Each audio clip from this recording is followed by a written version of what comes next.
100 शब्द प्रति minute. Start.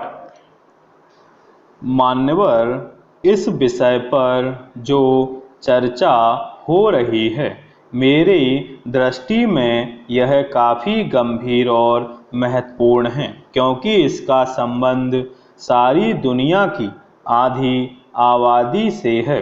जहाँ तक हमारे देश का सवाल है, उसका संबंध 80% आबादी से है, क्योंकि हमारा देश कृषि पर निर्भर है।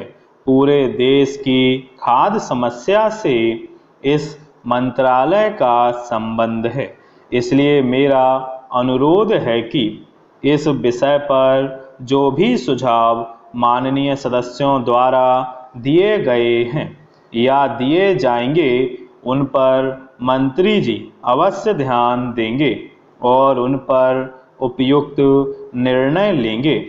महोदय, विश्व खाद्य संगठन ने इस वर्ष को हिंदुस्तान के लिए खाद्य उत्पादन की दृष्टि से बड़ा गंभीर वर्ष बताया था, लेकिन देश के किसानों ने, मजदूरों ने, इस देश की केंद्र सरकार ने और राज्य सरकारों ने वैज्ञानिकों के सहयोग से इस बात को साबित कर दिया है कि यदि हमारे देश के किसानों को आवश्यक सुविधाएं दी जाएं, तो वह किसी भी देश के किसान का उत्पादन के मामले में मुकाबला कर सकता है।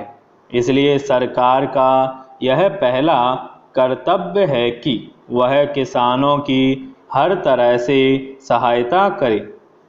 यह जरूर है कि इस वर्ष प्रकृति की भी काफ़ी कृपा हमारे ऊपर रही है, लेकिन हमेशा वह कृपा बनी रहेगी यह कहना संभव नहीं है।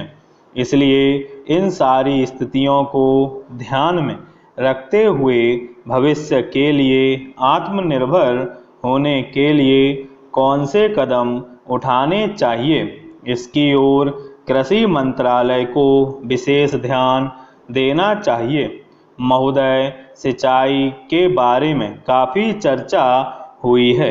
मैं इस मंत्रालय का ध्यान विशेष रूप से इस बात की ओर दिलाना चाहता हूं कि हमको अपनी गति बढ़ानी पड़ेगी।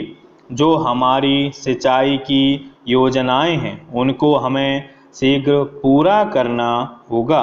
समय हमारा इंतज़ार नहीं करेगा, लेकिन इसमें एक दिक्कत यह है कि अनेक राज्यों ने पहले की स्वीकृत योजनाओं को पूरा किए बिना कई नई योजनाएं हाथ में ले ली हैं, जिससे उनको पूरा करने की गति धीमी होती जा रही है, क्योंकि उनके लिए पैसे की कमी हो जाती है।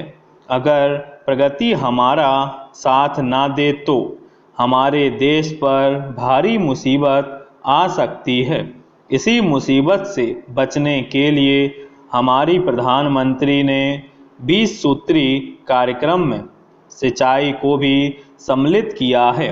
जहाँ तक छोटी सिंचाई योजनाओं का सवाल है, वह हमारे देश के किसानों के लिए काफ़ी लाभदायक हैं। थोड़े समय में उनके परिणाम सामने आ जाते हैं। बड़ी योजनाएं को पूरा करने में काफ़ी समय भी लगता है और पर्याप्त धन की भी आवश्यकता होती है।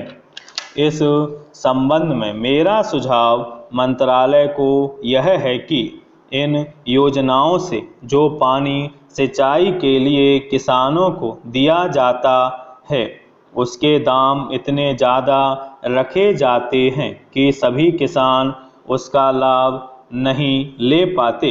इसलिए पहले 3-4 सालों में सिंचाई के दाम कम रखे जाने चाहिए, ताकि किसानों को पूरी मदद हो सके और अनाज की पैदावार भी बढ़ सके।